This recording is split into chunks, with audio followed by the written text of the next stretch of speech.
So this is where we left off. Negative 2 over 3x minus 18 over 3 gives us negative 2 over 3x minus 6. And so this is not the answer. The y-intercept should be negative 9. So what we do now is attempt to solve answer choice B, because answer choice A is not valid. So A says,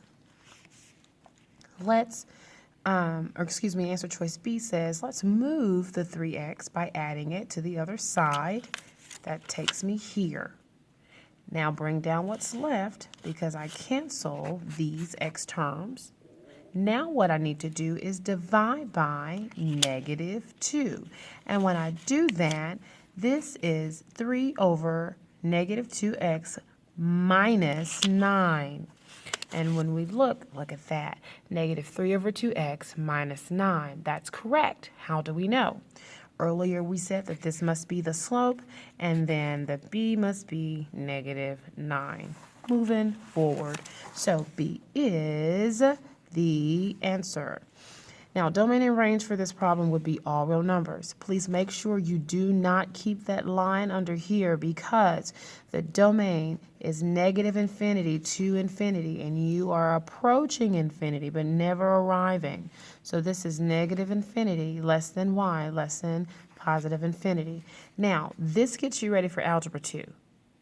But for the STAR test, they will not have you write it in this form. So just know to look for the words all real numbers with no other restrictions. Now let's talk about this problem here. It asks for a couple of things, but all it gives me is a table. So how do we do that? Well, let's go with the most obvious. Is this table a function? The answer is, well, check the x values. Do they repeat? No, they do not. Negative 8 is not the same as 8. Negative 6 is not the same as 6. So the answer is no. That is incorrect. The answer is, I was hoping someone would say that. That's not funny. Yes, it is a function because the x values do not repeat.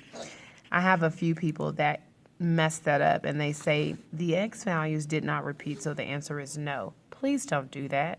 When the x values do not repeat, it is a function. Okay, moving on. Y-intercept and the slope and the x-intercept. Let's find that on the table.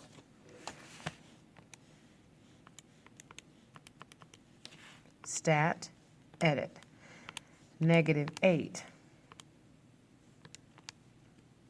Negative 6. We are going to write this equation by putting it into the calculator and doing a linear regression. 8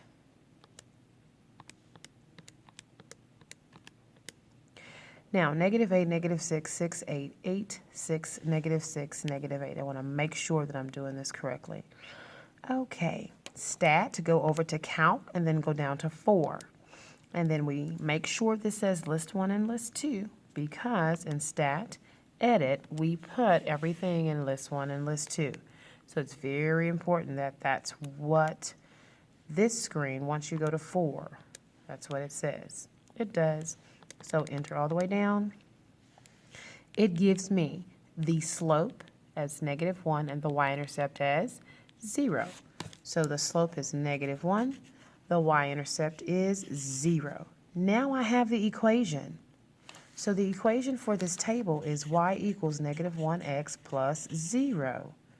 Good job. Well, now it wants the 0. Oh, man.